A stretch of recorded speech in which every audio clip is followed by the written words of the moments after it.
Looking at our world from a theological perspective. This is the Theology Central Podcast, making theology central. Good morning, everyone. It is Thursday, May the 16th, 2024. It is currently 11:38 a.m. Central Time, and I am coming to you live from the Theology Central studio, located right here in Abilene, Texas. Now, before we even get started, before we do anything, before I guess that was kind of a proper introduction. I don't know. You heard me dropping things in the middle of that introduction, but we'll count that. We won't do a do-over, but this needs to be said before we even continue. There are thunderstorms in the area. We were under a thunderstorm warning just a little while ago. Now I think it's back to a thunderstorm watch. We got more storms on its way. So I don't know how this is going to impact this episode. I hate even mentioning it, but if I don't mention it, then you're going to hear maybe rain, thunder. You're going to hear sounds in the background, and you're not going to know what they are, just like in that introduction, right? The introduction, when I lifted up my iPad, something dropped, boom. And so when you hear something, sometimes you can tell what it is, sometimes you can't. So for me, if I'm listening to something and something's going on in the background, I kind of like, hey, what's happening? What's going on? Because then that distracts me. So for most of you, you probably don't even pay attention. You don't even notice it. But yes, we have storms in the area. So that's what's going on outside. That's what's going on and on the other side of this window that's directly behind me. That's what's going on out there, okay? We have storms. But here inside this studio, what we have right now is me doing another episode in a series that has clearly proven to be the most unsuccessful series I have ever started. What I'm about to do is do 30 minutes, 40 minutes, 45 minutes, an hour for doing a broadcast for a series that is clearly the most unsuccessful ever. The last episode in this series, are you ready for this? This is absolutely embarrassing. It has a total, are you ready for this? A total for downloads and streams. Are you ready for this? It has a total of 8, not 80, 8. 8 downloads and streams combined. Not 8 downloads plus 8 streams. 8 combined. Making it easily the most unsuccessful thing I have ever done in my entire history of broadcasting. For some weird reason, people see Survey of Thorns Part 1. They just they have no desire to listen to it in any way, shape, or form. Now, I could put the blame on me, right? I could put the blame that, I didn't promote it enough. I didn't hype it enough. I didn't sell it enough. I could put the blame that, if only 8 people even downloaded or streamed it, you can't really say that they started listening to it. Maybe, in fact, let me look at the numbers real quick. I can look at the numbers here. Yeah, this is so bad. This is so bad. Okay, hang on. I'm going to go here. It is so bad. Hang on. Let me look here. All right, yeah. Survey of Thorns. Okay, the introduction had 13. So the introduction had a 13. Well, see now, Thorns and application had 32. So we had 32 for Thorns and application. Okay, that's not great. That's not wonderful. But and now this is just on the Sermons 2.0 Church One app alone. This doesn't count on all the other podcasting apps. I'd have to try to go dig up the numbers on all the other podcasting apps to see if this has been across the board an absolute disaster. But at least on the Sermons 2.0 Church One app. So the first one was Thorns and application, had 32. Okay, that's not wonderful. That's not great. All right. So then, because I felt that we kind of stumbled onto something, I did Survey of Thorns introduction. That had a number 13. Then I did Survey of Thorns Part 1. It dropped down to 8. So from the introduction to Part 1, I already started losing people. So clearly, there's a part of me that's I should just delete the whole thing. I should just delete the entire series and be done with it. But see, there's always something that rises up in me. Now, this is what I think. Maybe this is a strength, but it's a weakness. But there's almost when I think, oh, people don't like this. Well, then I'm going to double down. I'll triple down. Like you don't want me to do this series. You don't like, I'll keep doing it until the statistics read -100. I'll keep doing it until I get so many, I get like 1,000 emails saying I'm never going to listen to you ever again because of that stupid, like there's almost a part of me like, oh, that's the way it's going. Oh, okay. And I've always been that way. If I was in school and that was the uncool thing to do or don't do, I was going to do it just to prove the point, right? So there's almost like, but see, that's not very spiritual.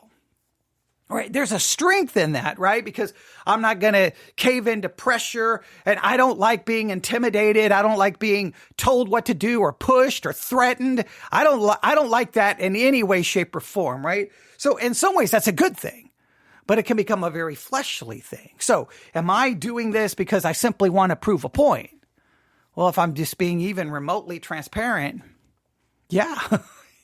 Yeah, I'm like, 8? Oh, come, let's do part 2 and get 4. And then I'll do part 3 and we'll have 1. And that 1 will just be me. And then by the time I get to the next part, it's going to be like, I'm going to get a message and they're going to be like, hey, you should just probably stop doing messages in that series because it's in the negative. I don't know how it would become negative, but people are now deleting. They stopped following you. You've lost 100 followers because you won't. And I'll just keep going. Until there's no one listening, no followers, no supporters. There's nothing. I will be instrumental in driving this podcast straight into the ground, right? I will be the one who destroyed it all because, hey, I want to figure out what the Bible has to say about thorns and nobody else wants to hear it. I'm going to make this the Thorn Central podcast. It's no longer going to be Theology Central, Thorn Central, where all we talk about are thorns mentioned in the Bible. And once we talk about them, they'll start over and that's just going to be in a continual loop. The only verses we read are verses that mention thorns. That's it. We're not going to do anything else on this podcast from this point forward. I know what you're saying. That's ridiculous. And that's childish. And that's immature. And I agree. It is. There's just that. Now look, maybe it's not in you, but I think it's a little bit in all of us, right? Well, I mean, we could get into a theological lesson, right? That's how the law of God provokes sin because it makes something in us rise up. That's our sinful nature. Right? So it's almost like, oh, you're going to tell me no? You're going to tell, well, then watch this. Because you're not going to tell me who do you think you are? Who put you in charge? Who are you to tell me how and when? No. So that's a fleshly thing. What should the spiritual reaction be? Maybe the spiritual reaction should be, maybe I'm not doing very good on this. Maybe I should be humbled. Maybe I should be broken. Maybe what I should do is say, you know what? You had a good run. You did your best. Maybe this proves that this whole thing is not for you. Maybe just get rid of the podcast. Thank everyone for their support and just move on. Maybe that's what you should do. Now maybe that would be an overreaction the other way. How to respond? What is the wise way to respond and what is the foolish way to respond? Oh, that goes back to what we talked about on Sunday evening, right? When we talked about the fool and the book of Proverbs. I think that was I thought that was an interesting study. So maybe there's a lesson in all of this, right? What would be the wise way to handle this? And what would be the foolish way? The wise way may be, well, you know what? People don't want this. You should just probably delete it, act like it never happened, and move on. Maybe that's the wise way. Or maybe that's the foolish way. Maybe the foolish way is to be like, then double down. That would probably be foolish. There's probably a balance somewhere in between. But here's what I know. If we truly believe all scripture is profitable for doctrine, for reproof, for correction, for instruction in righteousness, that the man of God may be thoroughly furnished unto every good work. If that is true, and if the Bible mentions thorns in, I think, 47 verses in the King James, and it's obvious that some of those verses that mentions thorns clearly there's some kind of spiritual picture there. Clearly there's some that's it's using some form of typology, using some kind of picture. Well, then I think then it would be beneficial, maybe even advantageous, for us to look at those and try to understand. I think there's something there. And not only that, not only do I think it's obviously beneficial. I mean, the Bible says all scripture is given by inspiration of God and is profitable. Not only should it be profitable, I would think you probably in your Christian life have never spent a lot of time going through the Bible, looking up all the verses about thorns and trying to determine what they could or couldn't mean. And not only that, in this, I've thrown out little assignments. I think overall it could be something interesting and something different, right? And I even try to connect it to the Sermons 2.0 app challenge. I think overall, but for some reason, there's a disconnect somewhere. And I got no problem admitting the way we kind of stumbled into this was all because someone mentioned something in a sermon. I was immediately going to use it to go, I don't know if that's a good application. I don't know if that's a good way of looking at it. But then I kept thinking about it, going, well, you know what? It's easy to criticize. Let's just jump in and do it. And then we start finding some things maybe interesting. So I don't know. Maybe because of it wasn't, you try to learn from it, right? Maybe you try to perceive it to be like, well, maybe I should have taken some time, thought it through, strategized, then promote, then execute. But that's kind of what you're told to do with pie. And I like this to be more organic and real. It's more like, hey, I stumbled upon this today. So I'm just going to we're just going to walk through it together in real time, right? To me, that's much more, that's better than it being like, okay, I spent now 4 hours here. It's all rehearsed and it's all ready to go, so I've had the dress rehearsal. Now let's go live. That's not always wrong, but I think there's also a place to go, hey guys, I just stumbled upon this. Hey, let's grab our Bibles and notebooks and let's work through this together in real time. And we may stumble and fumble through it, but it'll be somewhat advantageous and beneficial to do that. So here I am. I've now spent 12 minutes trying to process what you're hearing in real time is a counseling session where I'm spending time on the couch, talking to myself, right? I'm the counselee and the counselor. I'm talking to myself about this situation. I don't know. I just kept watching the numbers and I'm going to be honest, the numbers remain so low that I was really starting to think, I think something is wrong with the statistics page. They're not being updated because I've never had one this low. Clearly something is wrong. Clearly, right? Now I did receive one email with someone who added some things about the thorns, which I thought was beneficial. So that was at least positive. That's because there's sometimes I'll get no emails. So I at least got one. But overall, 8? 8? Wow. That, I could do a recording of me just sitting here going and get more than 8. Like, what in the world happened? Is it the word survey? Is it the word thorns? Is it the word part? Is it the 1? Is it the 2? Like, what was it? The people like, oh, I don't like thorns. Maybe there's a phobia of thorns and people saw the title and like, I cannot listen to something about thorns because that is horrifying. I cannot do it. It will cause anxiety and stress. Maybe I should have called it a survey of symbolism. Maybe that would have been more intriguing, right? Maybe see thorns, like, I don't care about what the Bible has to say about thorns. And then does that say more about people? Like, are people like, look, unless your sermon is about a subject I want to hear, I'm not going to listen, which then, and one way you can't blame people for being that way, right? Because everything around us works that way, right? Hey, you get to pick what you want to watch. You don't have to wait for some television network to say, this is what you're going to watch at 7 p.m. You get to pick because everything's available on demand. You can stream everything. Music, you don't have to wait for a certain song to be played. You can listen to whatever you want, whenever you want. Books, everything, it's all up to you. The world has become like a buffet and you get to pick and choose. Well, why wouldn't that not apply to sermons and teaching and podcasting? And I think it even works in some ways with church. If the Sunday evening series is one that someone doesn't want to, is not interested in, not only will they not listen to it if it's online, they won't even attend the services. So I think we have that built in, but I could sit here and make all the excuses. Or we can see what we can do. So are you ready? All right. This all started because a sermon about the seven thunders set up kind of a hermeneutical principle and how to interpret the seven thunders by acknowledging that thorns, that's mentioned in the Bible, that if you actually... Now, they kind of did it like, hey, Paul had a thorn in the flesh. To figure out what your thorn in the flesh is, you have to go look at all these other scriptures. Now, I don't know what that's necessarily the right approach there.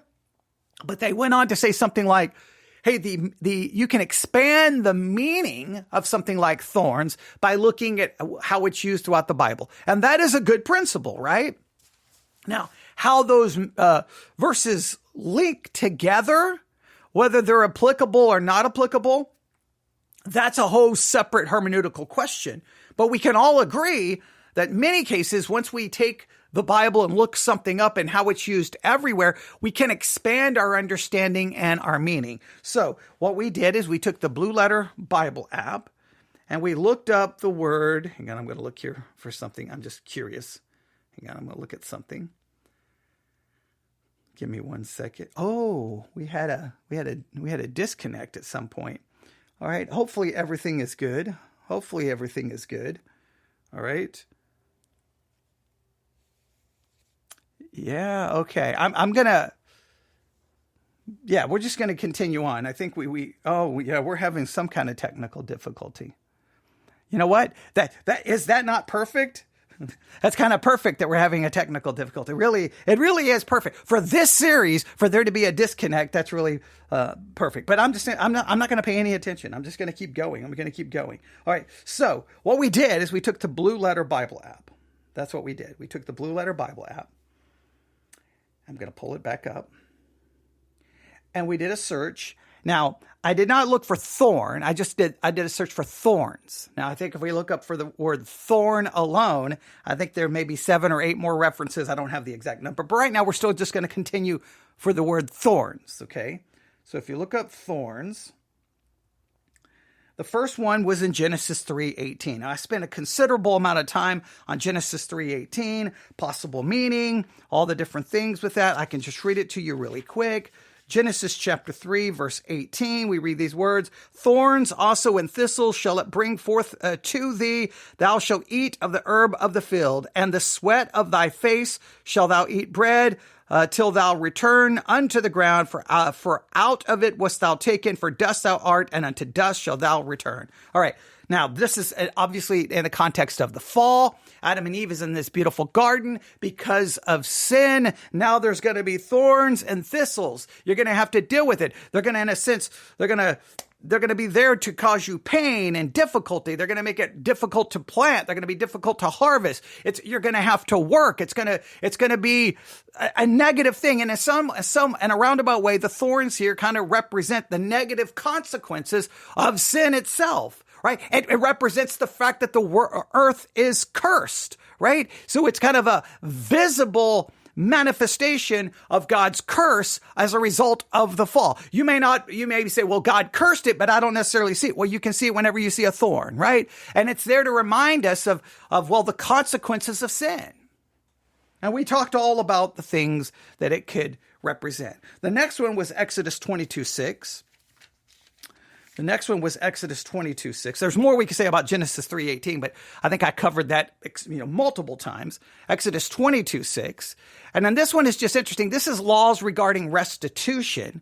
So it really doesn't have much to say about thorns, but I do think it's interesting. If fire breaks out and catch in thorns, so that the stacks of corn or the standing corn or the field be consumed therewith. He that kindled the fire shall surely make restitution. So if a fire breaks out, gets into the thorns, and it seems to give the idea that the thorns almost serve as an accelerant, right? If it gets into the thorns, which are dry and brittle, then it can then catch fire, spread, and then burn into everything else. Well, if we kind of connect thorns with maybe sin, well, if those thorns are there, right? Because we're going to see in other cases, things serve as a thorn. If thorns are there, things that are connected to sin or disobedience, a fire catches in that, it serves as an accelerant, it spreads, and then other people hurt and other people get burned. So then sometimes you got to make sure the thorns are cut down. You got to try to remove the thorns. Now, ultimately, though, all the external thorns you can try to remove, the real thorn is inside of us,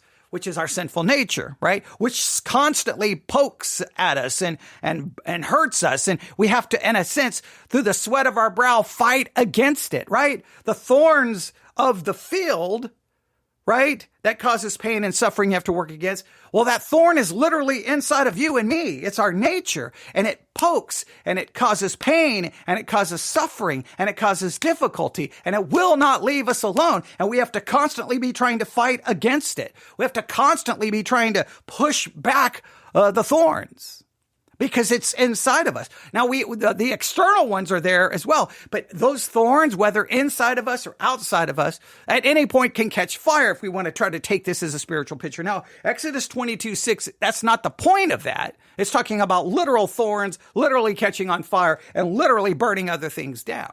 But I'm just saying, if you take the overall concept of how thorns is used, I think maybe there's something there. We didn't mention that the first time, but you can see what you think about that. Then we went to Numbers 33:55. Numbers 33:55. Numbers 33:55.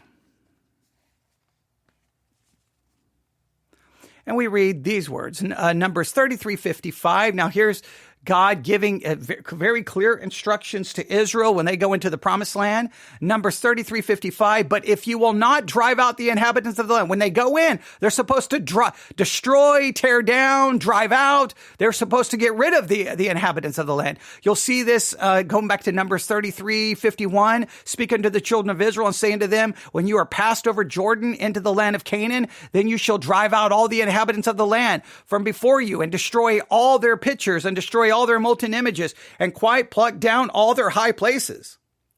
And you shall dispossess the inhabitants of the land and dwell therein. I have given you the land to possess it. You drive them out. You tear everything down. Now look what happens, verse 55. But if you will not drive them out, the inhabitants of the land from before you, then it shall come to pass that those which you let remain of them shall be pricks in your eyes and thorns in your side. You've got to drive these things out, or they're going to be a thorn in your side. It's going to be a constant source of trouble. It's going to be a constant source of temptation. Sometimes you've got to determine what the thorn is in your life, and you've got to get rid of it. You've got to remove it, or it's just going to constantly poke and prod and difficulty and pain and suffering and well, in this case, a source of temptation. It's going to lead them to all kinds of problems.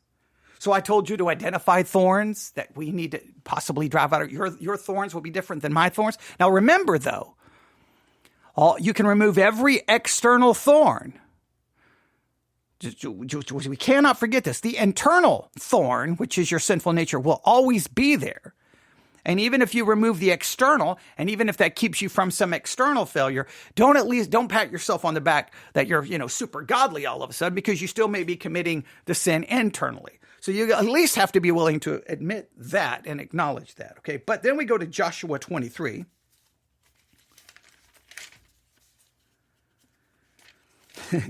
I'm just laughing to myself, Joshua 23. And a series that I'm already very should I even be doing this? Then we have we had a disconnect and an internet connection problem, but everything seems to be working out okay now. Joshua 23, verse 13. I hear thunder in the background. Joshua 23, verse 13. All right. Joshua 23, verse 13.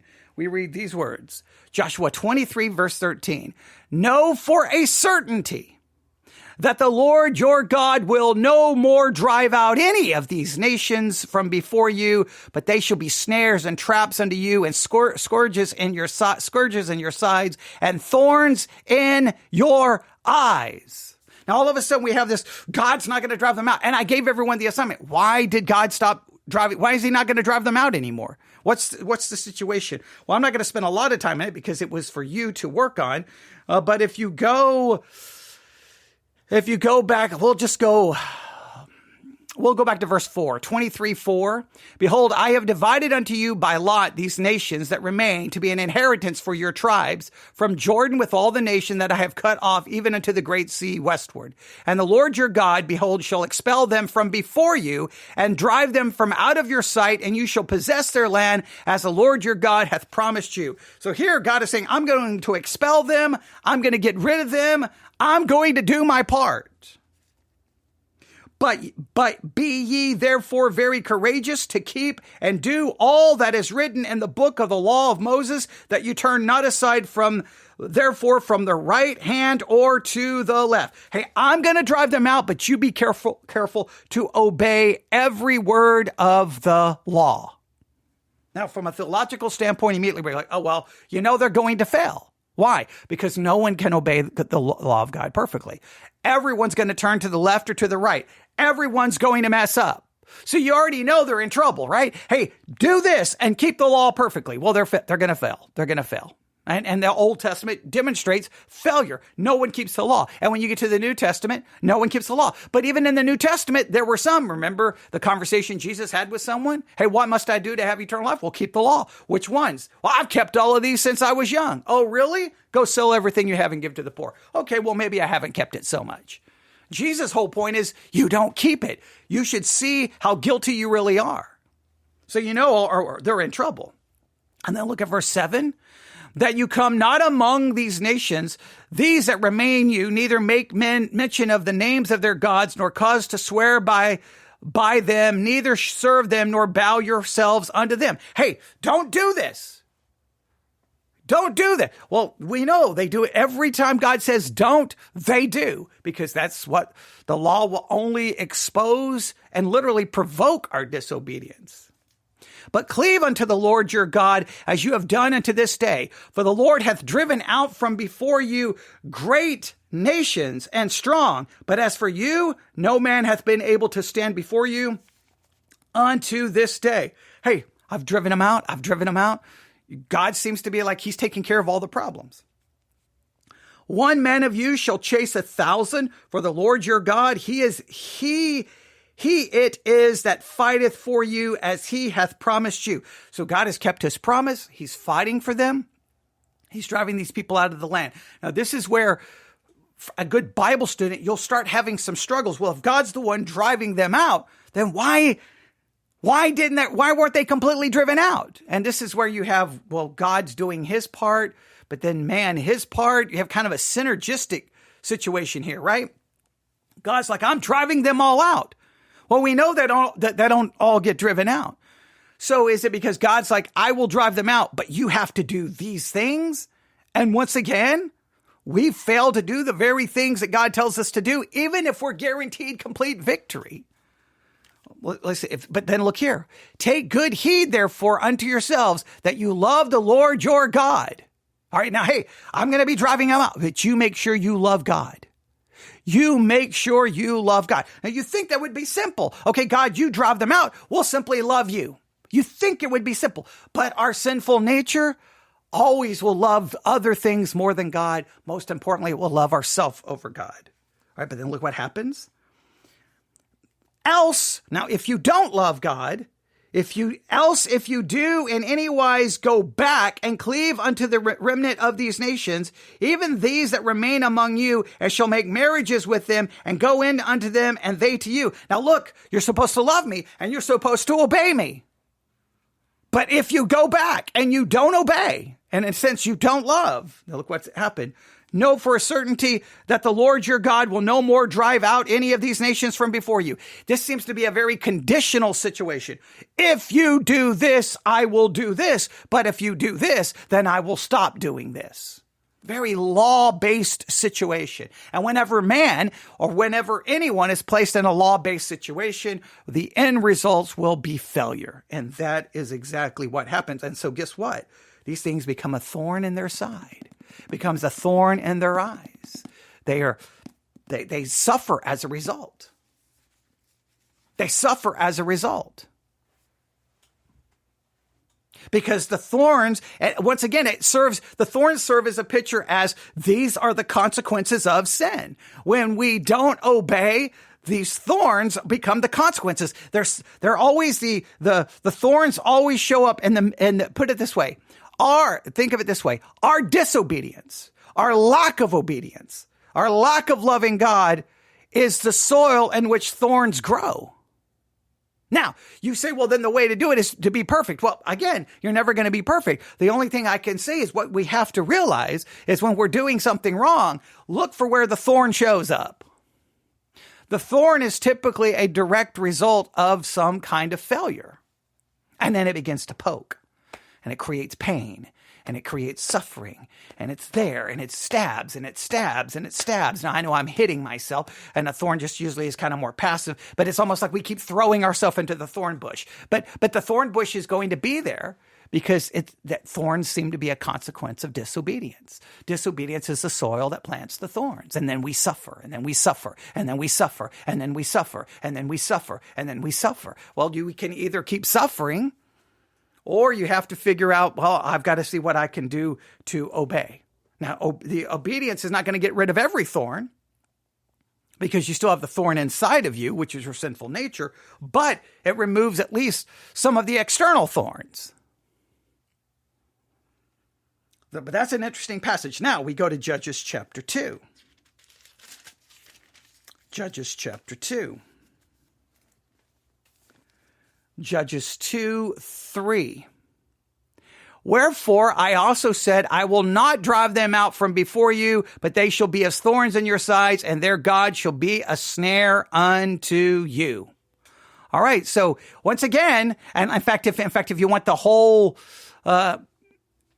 if you want to go to the whole context here, Judges chapter 2, verse 1, and the angel of the Lord came from Gilgal to Balcom and said, I made you to go up out of Egypt and have brought you into the land which I swear unto your fathers. I have said, I will never break my covenant with you, and you shall make no league with the inhabitants of this land. You shall throw down their altars, but you have not obeyed my voice. Why have ye done this? Wherefore, I also said, I will not drive them out from before you, but they shall be as thorns in your side, and their God should be a snare unto you. Hey, I told you what to do. You didn't listen. Now you got thorns. Your disobedience was the soil in which the thorn is planted. We have to be able to identify the thorns. And once we identify the thorns, then we step back and go, what am I doing that's creating the thorn? What am I doing that's growing the thorn? What am I doing? Now, sometimes you think it would be easy. This is the reason I have this thorn. You think it would be easy. But sometimes, have you ever found yourself in a thorn bush, right? Stuck in one, and you're trying to get yourself out, and every move is like, ow, ow, ow. And you're like, you can't get yourself out. You're entangled in it. Now, growing up here in West Texas, I have found myself many times in those situations. Either I used riding motorcycles here in West Texas out in the middle of nowhere, and sometimes something would go wrong. You end up crashing, and then you get thrown, and then boom, you end up in a thorn bush. Or riding a horse and you get thrown, and sometimes you'll end up at a thorn bush, and you'll be like, oh my, and you're like, they're all sticking in, and you're bleeding, and you're trying to get yourself out, and you're in pain. Right? Those are situations that are not any fun. Well, same thing can happen. We have to identify where the thorns are, but typically it's because of something. Now, again, I don't want to give this like typical way of preaching that if you'll just obey, then you'll have no thorns. Well, the problem is you're never just going to obey. So there's always going to be some thorns. And even if you were to remove, these thorns are more of the external circumstances. I cannot stress it enough. You will always have the thorn inside of you, which is your sinful nature. And it will poke you. It causes suffering in you. Right? Now we go to Judges chapter 8. Go to Judges chapter 8. Now this passage is a little interesting. Now there's some names here. Hopefully I'll get all the names right. But let's go through this and see what we can find. We'll start reading this. I do have a summary here of it. I could just read a summary of this chapter, but I will prefer to just kind of get us down to where the first use of thorns shows up, because it almost feels weird at first, but let's see if we can figure this out. All right. And the men of Ephraim said unto him, all right. Now I believe the him here is Gideon. All right. Gideon, I think, is the one that they're speaking to. All right. So the men of Ephraim said unto him, why hast thou served us thus, that thou called us not, when thou wentest to fight with the Midianites? And they did chide with him sharply. So it seems like Gideon had been fighting the Midianites, but he didn't bother to call the men of Ephraim. He didn't bother to call them. And they're bothered by this. They're upset about this. All right. In fact, I'll read a little bit of a description of this section. And Judges 8, the story continues after Gideon's victory over the Midianites with his 300 men. Following this triumph, the men of Ephraim confront Gideon for not inviting them to join in the battle from the beginning. So they're upset. Hey, why didn't you bring us along? Why were we not involved? Now we could get into why, how come, but all right, there's consequences. All right. Now, verse 2. And he said unto them, why have I done now in comparison of you? Is not the gleaning of the grapes of Ephraim better than the vintage of Abiezer? We could go it that way, right? Is it not better than Abiezer? Like what? He's trying to offer something positive here. Let me read it from a different translation. All right. These men of Ephraim said unto him, why have you done this to us, not calling us when you went to fight against the Midianites? And they argued with him violently. I mean, they're very ticked off. So he said to them, what have I done now compared to you? Is not the gleaning of Ephraim better than the grape harvest of Abiezer? God handed over to you Oreb and Zeb, the two princes of Midian. What was I able to do compared to you? When he said this, their anger against him subsided. So he tries to say something positive. In fact, a description here. Gideon diffuses the situation by praising the men of Ephraim and their contribution and downplaying his own role. Hey, what you guys did was much better than what I did. So that's kind of the idea here. Let me read it to you again. All right.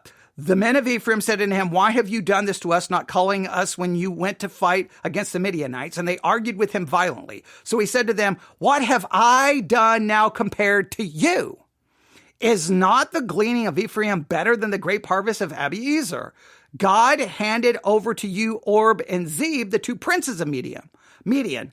What was I able to do compared to you? When he said this, the anger subsided. So this is kind of the idea, the concept, and a historical example of when someone is angry, diffusing it with a soft answer. Now, you could argue, now that there could be an argument, well, wait a minute, though. Is he being really honest? Does he really believe that what they did was so much greater than what he did? Does he really believe this, or is he simply diffusing it? Right? Is he simply giving a soft answer that turns away wrath? And then you could argue, well, that's the best course of action. But then is he being honest? If he's not being honest, then is that the right course of action? Is the best thing to do is just like, what should he do here? I think we could have, discussions. And again, the text doesn't, so many times in the Bible, the historical narrative doesn't give us like a moral judgment on what happens. It just tells us what happens. So what we have a tendency to do, if it's the hero of the story, then we're like, well, what he did was right, what he did was good, and we should follow it. But you have to remember that all the heroes in the Bible are still sinners. So, we could have, he does diffuse the situation. Is that not the ultimate goal? But if you diffuse the situation by giving some kind of fake praise, well, you are so smart, and what you have done doesn't even compare to what I've done. If it's just fake flattery and fake praise to diffuse a situation, you may diffuse it. Now, I'm not saying that's what he's doing here, but I think then we could call into question, is that being the right way to do? So, but maybe he really does believe their contribution is greater because he's humble. Right? Maybe that's a good thing. All right, but then what happens? What happens here? And where do thorns come into play? All right, well, look at verse, let's see here if we can, we go down to verse 2. We already read verse 2. And then we read verse 3. All right, now let's go to verse 4. Gideon and the 300 men came to the Jordan and crossed it. They were exhausted, but still in pursuit. He said to the men of Succoth, "Please give some loaves of bread to the troops under my command, because they are exhausted, for I am pursuing Zebah and Zalmunna, the kings of Midian."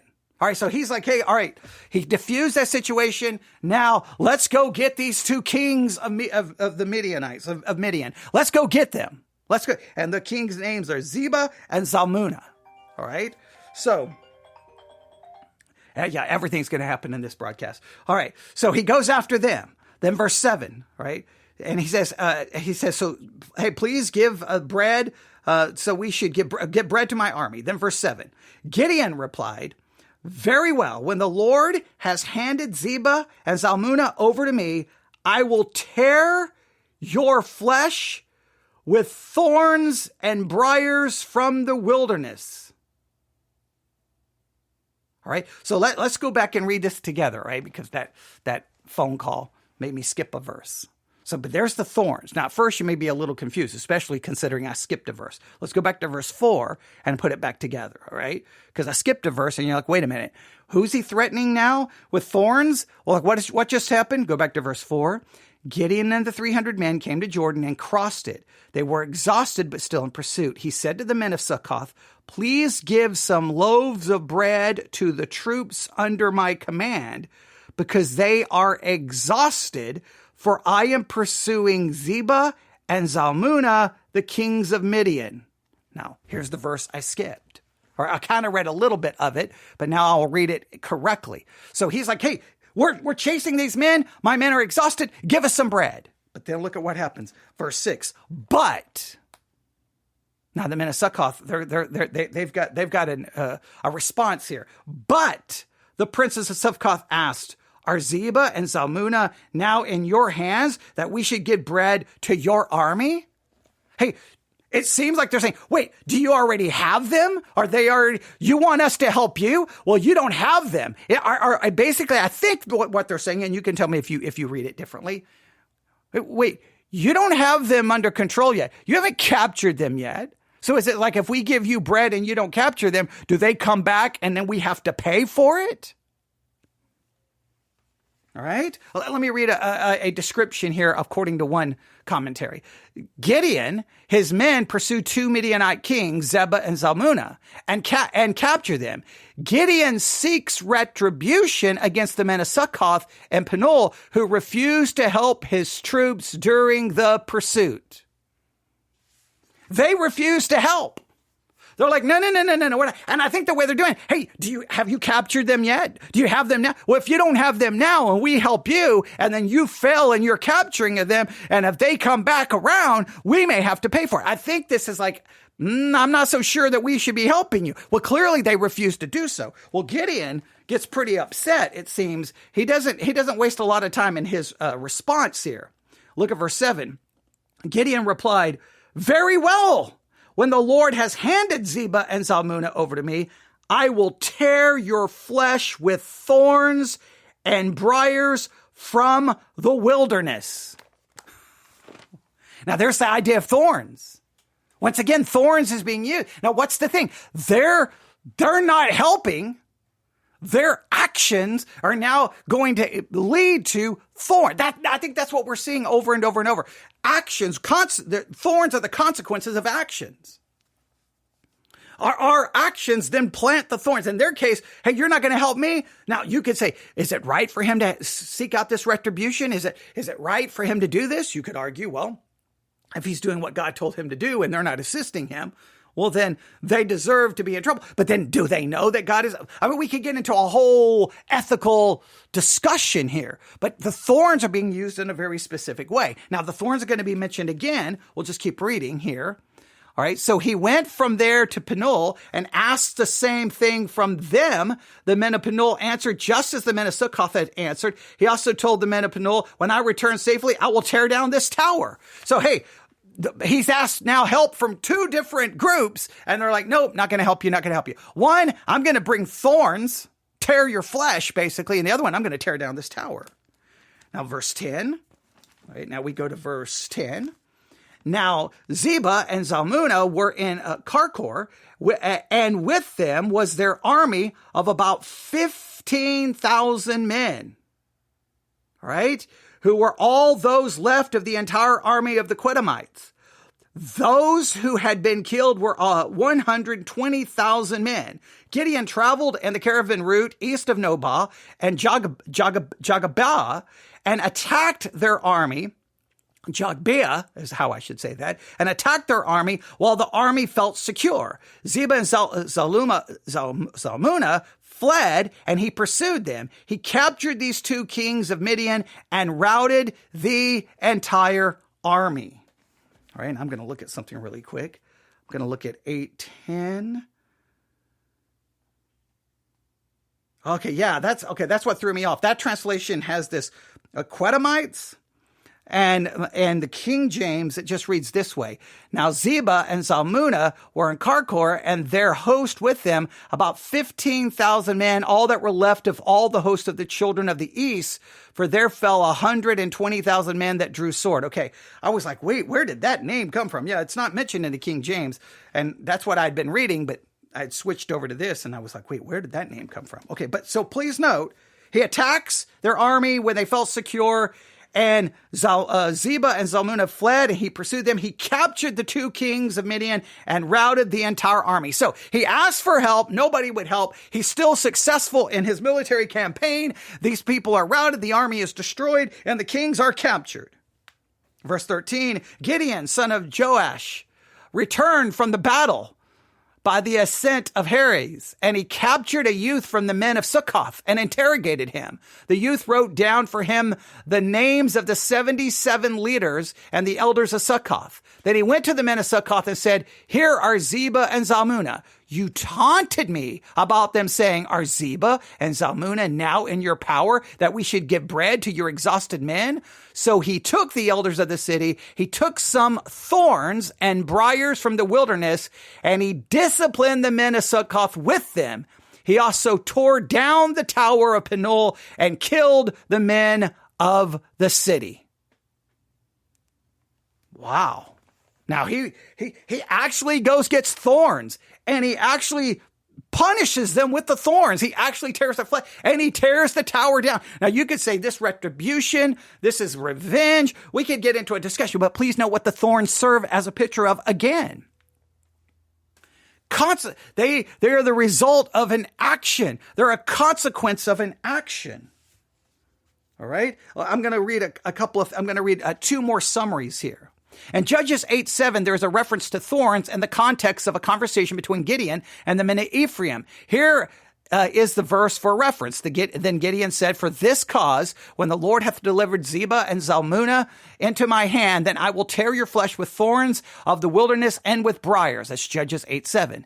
The significance of the thorns in this verse lies in the symbolism of punishment and repercussions. In this context, Gideon is expressing his determination to punish the men of Ephraim for their pride and arrogance. The imagery of tearing their flesh with the thorns of the wilderness and briars conveys a sense of harsh and painful retribution.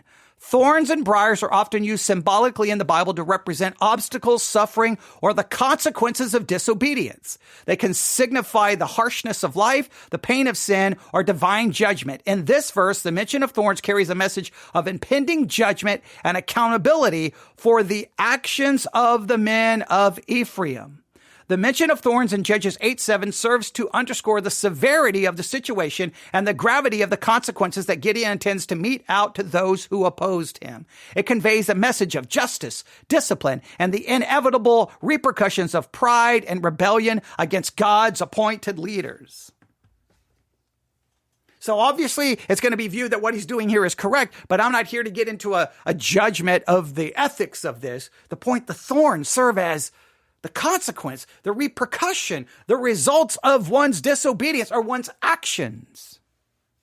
We have to identify the thorns in our life, but we have to identify what is growing the thorns.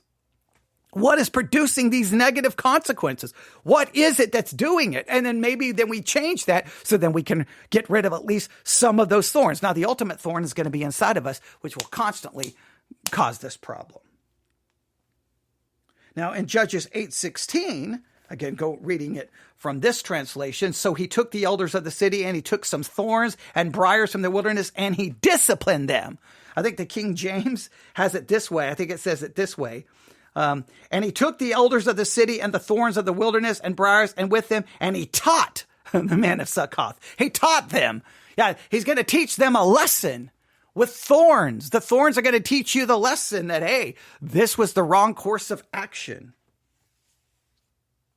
In Judges 8:16, there is a reference to the thorns, the wilderness, to the thorns of the wilderness in the context of Gideon's interaction with the men of Succoth and Penuel. Gideon, after capturing the Midianite kings, Zebah and Zalmunna, returns through the territory of Succoth and Penuel, seeking provisions for his exhausted men. However, leaders of those cities refused to provide support, prompting Gideon to vow to come back and punish them upon his return. The significance of the thorns mentioned in this verse can be understood in a few ways. Symbol of punishment. Gideon's threat to punish the leaders of Succoth and Penuel with the thorns of the wilderness symbolizes the severity of the retribution he plans to enact upon them. Thorns are sharp, prickly, causing pain and discomfort when touched. By mentioning the thorns, Gideon emphasized the harsh consequences that await those who have refused to support his forces in the time of need. A symbol of hardship. The mention of thorns also underscores the harsh and inhospitable nature of the wilderness. The wilderness is often portrayed as a place of scarcity, danger, and discomfort. By invoking the image of thorns, Gideon conveys the idea that the punishment awaiting the leaders of Succoth and Penuel will be as unpleasant and as harsh as the wilderness itself.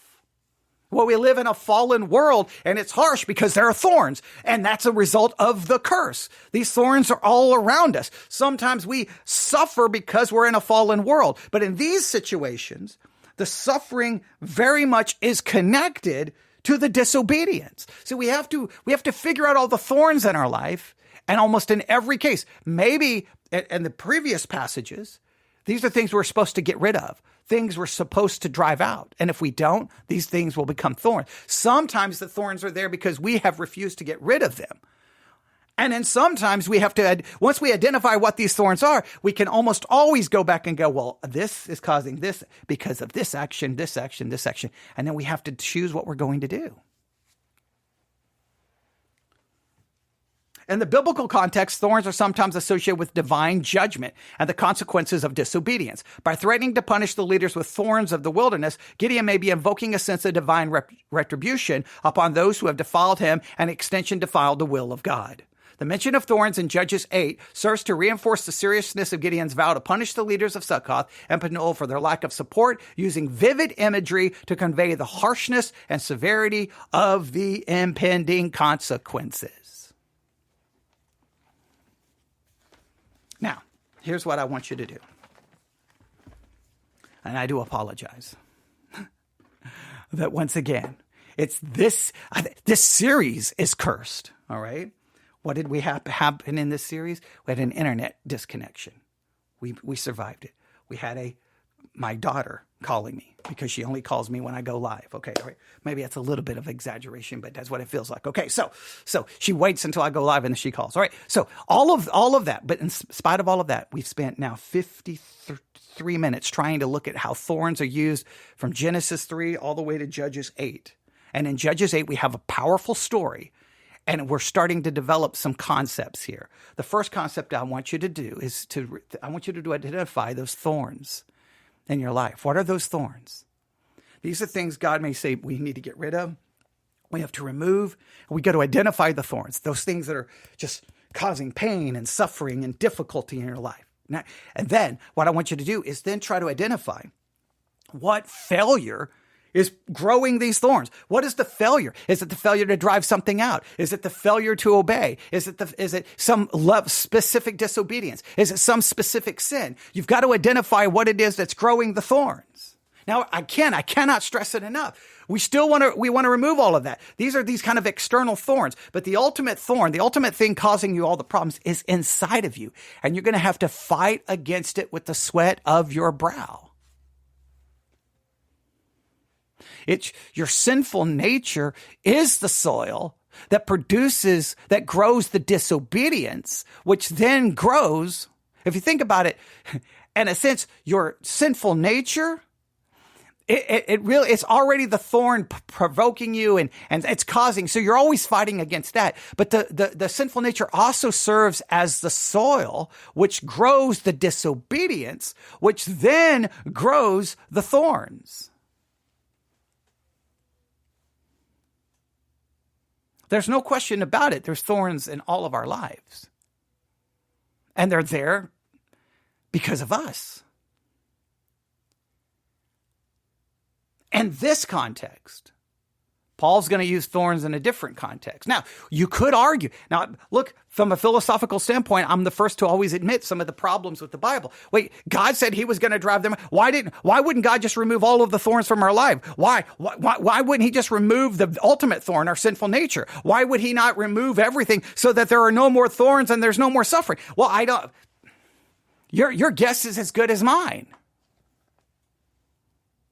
I mean, nobody has a good answer. I mean, you can try to be all super spiritual and sound all smart. God knew when he created the world exactly what was going to happen. And then once man fell into sin, he knew that every person born was going to be born with a sinful nature inside of them, which was going to lead to disobedience. God could have driven out the sinful nature and then we wouldn't have this problem, but the sinful nature remains.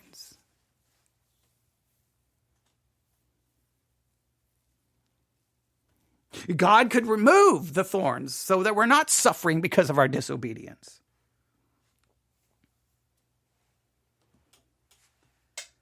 But he doesn't always choose to do that. Most never. He most never chooses to. Obviously, he doesn't ever choose to do that.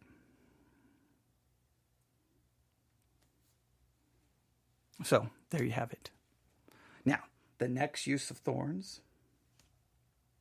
There's much more I could say there, but I think you've got plenty to work on. The next reference, we looked at Judges 8:7, we looked at Judges 8:16. The next reference is 2 Samuel 23:6. That's the next use of thorns. And hopefully, the next time we talk about thorns, I will stop suffering from all the thorns all around me. Internet, things falling on the table, FaceTime calls. Yeah, it would be great if I could stop all of that. But sometimes I hate when all of these things happen. Sometimes I love when these things happen because they serve as such a good picture. Because that's kind of what happens, right? In this case, what's causing all these other issues? It's not that they're causing issues, but they would not be an issue if I wasn't broadcasting. But because I'm broadcasting, everything from anything falling, right? Oh, that's a sound. I got to explain. Storm outside, FaceTime call, internet connection. Now, all of those things would not even have any impact on me at all if I wasn't recording, right? Or if I wasn't broadcasting. Because I'm broadcasting, these things become thorns, right? Well, same thing in our life. Typically, those thorns are a result of some action. We got to identify the thorns, and then we got to identify the action, and then we can see if we can burn those thorns down. Because if we don't burn them down in a controlled burn and they catch on fire, they burn everything else down. And then people suffer. We suffer. All right. You can email me. If you want. newsif@yahoo.com. newsif@yahoo.com. That's newsif@yahoo.com. Thank you for listening to the most unsuccessful series I've ever done in my 30 years of broadcasting. Thank you so very much. I really appreciate it. I really appreciate if you're one of the, 6 people still listening, but there we go. I still think we're onto something. Now, this could all be cleaned up and turned into something better, but that's the beauty of this, right? You're kind of right there at the beginning as we're trying to formulate this. And I think we can shape it up into something more important. All right, I'm going to stop there. Thanks for listening. Everyone have a great Thursday. I'm going to go see what the storm is doing. All right, everyone have a great day. Watch out for the thorns. God bless.